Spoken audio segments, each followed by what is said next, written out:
All right, so this video is 12.6 permutations and combinations. So what permutations and combinations are there different ways to count things, okay?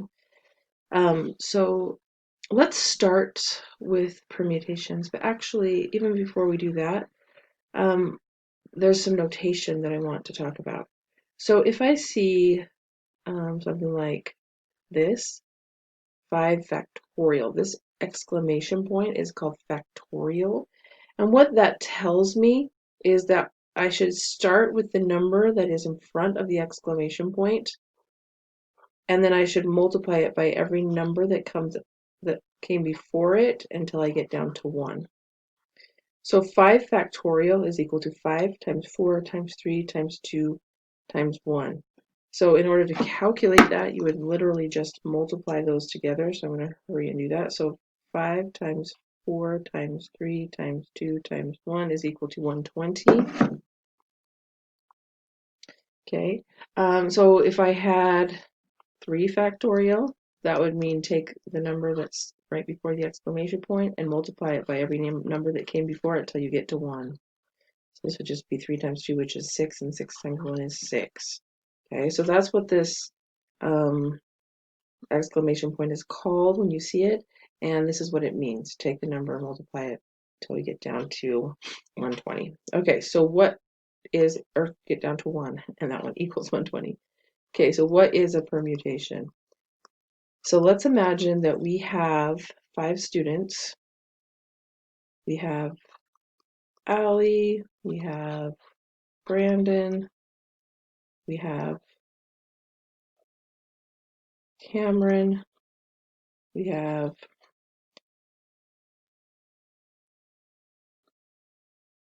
Deborah, and we have A, B, C, D, and E. And we have Ellie. Okay, I have these 5 students. Let's say that I want to choose 3 of them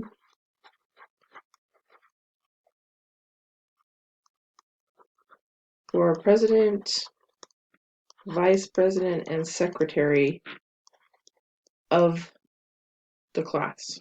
Okay, so what I have here is I have 3 slots that need to be filled: president, vice president, and secretary. So if I have 5 students eligible for these offices, then for the first position, I would have 5 choices for the person who is going to be president. Once I've chosen the president, I only have 4 students left, right? So I would have 4 choices for who to choose for vice president. And then if I wanted to choose the secretary after I've already chosen the president and the vice president, I would have 3 choices of who to choose for secretary. So the number of ways that I could do this, that I could choose a president, a vice president, and a secretary out of 5 people would be 5 times 4 times 3. Okay, so that 5 times 4 is 20, and 20 times 3 is 60. So there would be 60 ways that I could choose a president, a vice president, and a secretary out of 5 people. Okay, so what that's saying is, well, maybe Allie could be president, Brandon could be vice president, Cameron could be secretary, or Brandon could be president, Allie could be vice president, Cameron could be secretary. Okay, it would be listing out all the different ways that all the different orders, all the different people who could be each one of these. There would be 60 different options of president, vice president, and secretary or with 5 people. Okay, this is called a permutation.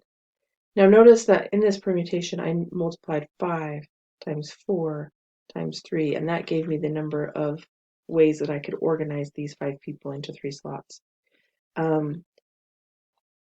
So think about what we just talked about up here, our factorial. This kind of gives us a similar thing, right? If I wanted to order these in 5 different slots, I would keep going, right? I would multiply the next slot by, I would multiply it by 2 because the next slot would have 2 options, and then the last one 1 because it had 1 option.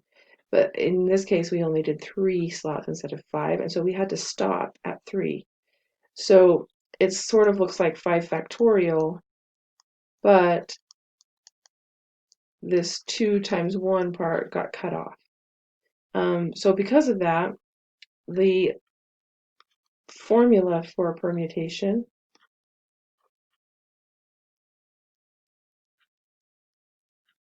okay, looks like this. The notation looks like a capital P.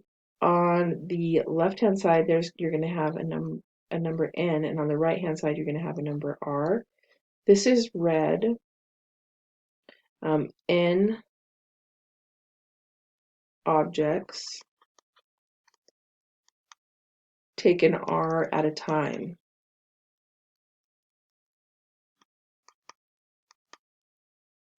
Okay. So in our previous example, the n objects would be the 5 people. So n would have been 5. So we've written our permutation out with a capital P with a 5 on the left-hand side. And we took r at a time. In this case, we took 3 at a time. So it would look like capital P with 5 on the left and 3 on the right. Okay, so the formula then is going to be the number of objects taken, factorial, over n minus r factorial. Okay, so let's take a look at what that looks like for the problem that we just did. So my formula is n factorial over n minus r factorial. So remember in our example, n was 5 and r was 3. So p n objects, 5 objects taken 3 at a time, would be equal to 5 factorial over 5 minus 3 factorial. Okay, that would give me 5 times 4 times 3 times 2 times 1 on the top. 5 minus 3 is equal to 2, so this would be the same as 2 factorial. So that would just be 2 times 1. And then see how that cancels out those last 2 numbers. So we do just get the 5 times 4 times 3, which gives us the 60 here. Okay, so if I had a permutation of 6, choose 2, okay, so I now have 6 objects I'm choosing from, or people, or whatever it may be, and I'm taking 2 of them at a time for some type of competition or whatever, first and second place, something like that. This would be equal, the number of possible options would be 6 factorial over 6 minus 2 factorial, which gives me 6 times 5 times 4 times 3 times 2 times 1 over 6 minus 2 is 4 factorial, so 4 times 3 times 2 times 1. Those would all cancel out, and I would just be left with 6 times 5, which is 35. So there would be 35 ways to choose 2 objects out of 6 for a permutation. Okay. So now let's take a look at what a combination is. Okay. So a combination would be similar. So let's say I have the same 5 students as I had above. So I'm still looking at these 5. But let's say I just wanted to choose 3 students to represent the class, but they didn't have positions. So all the positions were the same. Okay. So we just had 3 leaders. Okay. So how does this change the problem, right? So in the one above, I could have had Ali as president and Brandon as vice president, or I could have had Brandon as president and Ali as vice president. Those were 2 different options when I had a title for each of them. When each of them have the same title, when they're all just a leader of the class, having Ali and Brandon and Cameron as my 3 leaders would not be different than having, it would still be the same 3 leaders, no matter what order I wrote them in or said them in, right? So BAC and ABC, those would both be considered the same group of 3 leaders. Whereas above, when they each had a title, president, vice president, and secretary, having Allie as president and Brandon as vice president and Cameron as secretary was different than having Brandon as president, Allie as vice president, and Cameron as secretary. So in the permutation, these different orders are all counted. In a combination, having those same three people, the order is no longer counted here, right? So because of that, we would take, we're still taking 5 people, 5 objects, and we're choosing 3, but this is now a combination. So the way that that changes this then is that we're going to have 5 factorial over 3 factorial times 5 minus 3 factorial, okay? So the definition of a combination is that we're still taking 3 people out of this group of 5, but now the order that we take them doesn't matter. There's no distinguishing between the 3, and so since the order doesn't matter that I take them in, we don't have to count as many. So that's why we're going to divide by this 3 factorial, okay? Because that's going to divide away the number. Okay, if you think about the different ways we can order just these 3 people, there would be 6 different ways that we could order just these 3. So we're basically dividing by 3 times 2 times 1, which is 6. So we're going to be dividing by our answer by the number of ways that we can order just every 3 people. If we do that, that's going to take out all these repeats that will be present on the permutation. Okay, so this would be equal to 5 times 4 times 3 times 2 times 1 over 3 times 2 times 1 times, that would be 2 factorial, so 2 times 1. Okay, so this is going, for this 3, 2, 1, it's going to cancel out those 3 here. But then we have another 2 times 1 on the bottom. So 5 times 4 on the top is 20, and 2 times 1 on the bottom is 2. So 20 divided by 2 is 10. So for combinations, there's only 10 ways that we can choose these 3 people out of the 5. Whereas for the permutation, there were 60 ways. And again, that has to do with the fact that ABC and BAC are both considered the same on a combination, but on a permutation, ABC and BAC, that's considered a different way to order them as like vice president, and secretary. So one kind of way to remember this is that for a permutation, we care about the order. The order matters, okay? For a combination, the order does not matter. Okay, so another way to think about this is when you think about your locker at school, you have a combination that you have to use to get into your locker. So that's called a combination lock, right? So technically, actually, that lock should be called a permutation lock, not a combination lock, okay? Because think about it. If your locker combination is 12, 17, 23, okay, that's a different locker combination than 23, 17, 12, right? Those would be 2 separate combinations with the same 3 numbers. So the order matters here. We have, these would be 2 permutations of the same group of 3 numbers.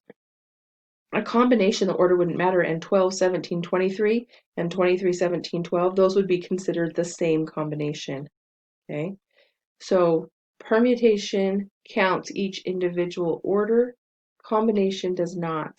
So order does not matter on combination, it does matter on permutations, okay? So generally we would say for notation, N and R, sometimes we say N choose R, but it's saying how many combinations are there out of N objects if I take R of them at a time, okay? That's what it's saying to you. And so the formula here would be n factorial over r factorial minus n minus r factorial. Okay, so if I determine that my problem is talking about a combination, I can go ahead and use this formula. If it's talking about a permutation, I would use the formula up above. Okay. All right, so let's just take a look at an example here. Okay, if I have, let's say, just the three letters A, B, and C, okay, and let's say that I want to take two of these at a time.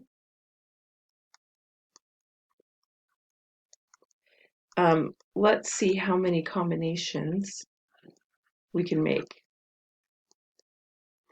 So if I'm taking two at a time, I could have A and B together, or I could have A and C together, or I can have C and A, or A and C. No, I already did that one. That would be different. See, on a combination, A and C and A would be the same, right? And B and C. Okay. So there are three ways that I can organize or order or take two at a time from A, B, and C in a combination. If I wanted to do a permutation, I'm going to have more options now, right? Because I could do A and B, but that's considered different than B and A. I could do AC, but CA would be considered different. Whereas in combinations, A and C or C and A, the order doesn't matter. They're both the same combination. In a permutation, A and C and A are two different options, right? And I could also have BC and CB. So whereas on the combination, there's only three ways to take two at a time out of A, B, C. In a permutation, there's six ways that I can take two at a time.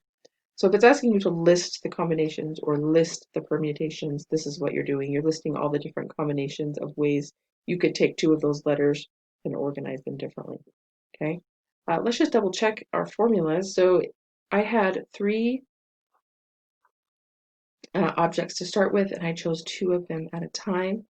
On a combination, my formula would look like 3 factorial over 2 factorial times 3 minus 2 factorial.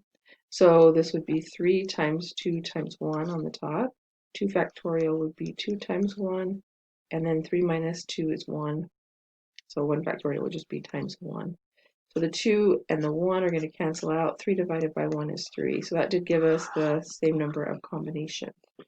For our permutations, if I have three objects that I'm taking two at a time for a permutation, my formula would be 3 factorial over 3 minus 2 factorial, which is 3 times 2 times 1 over 1 factorial, which is just 1. So it would equal 6. Okay. So these formulas will help you once you determine whether your problem is talking about a combination or a permutation, then you can use the formula to determine the number in there. So actually, your calculator will calculate a combination and permutation for you depending on what kind of calculator you have.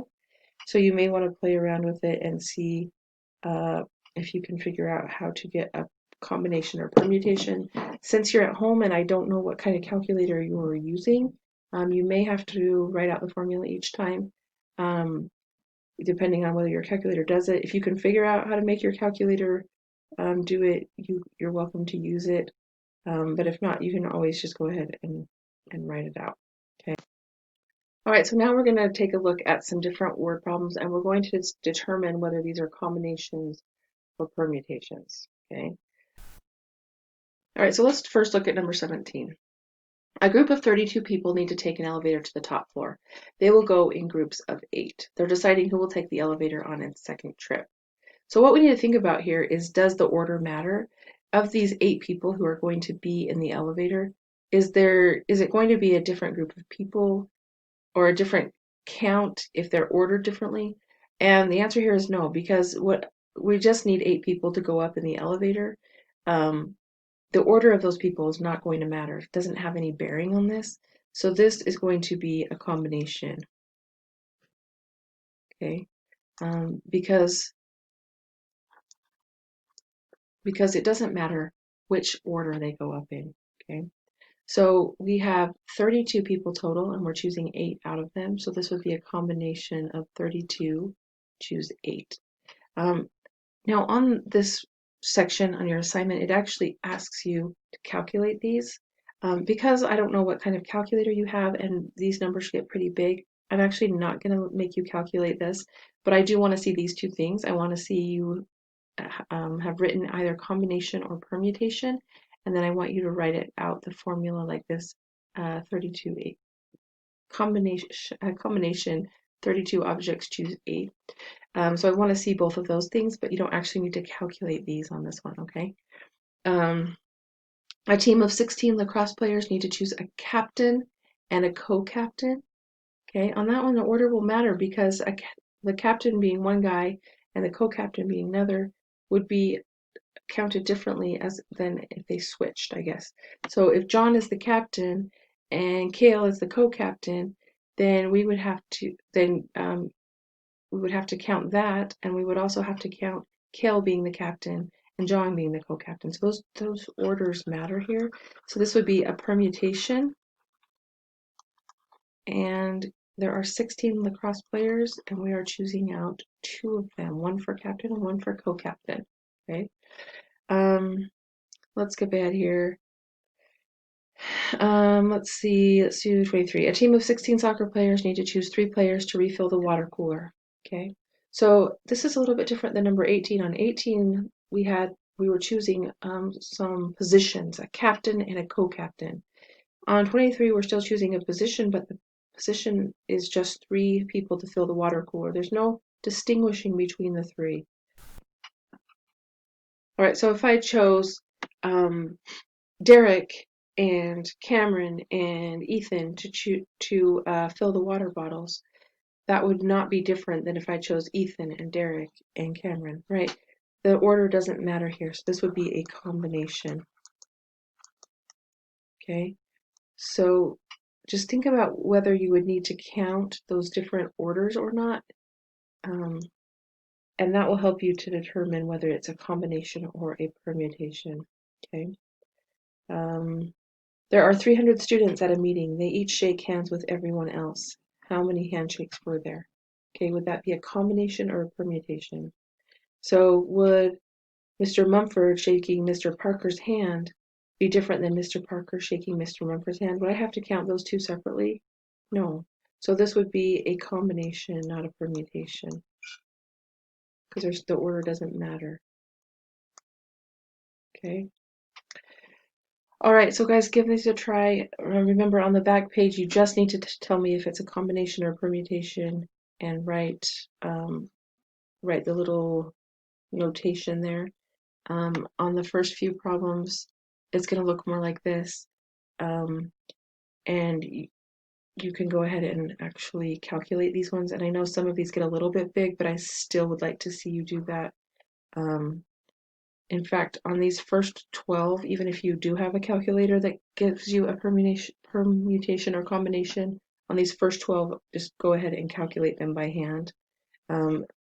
If you are curious as to how your calculator works and you can figure it out, you can do the story problems using your calculator, and you're welcome to go ahead and evaluate them or not on these, but I want you to write down which ones they are. So have a great day, guys, and we'll see you next time.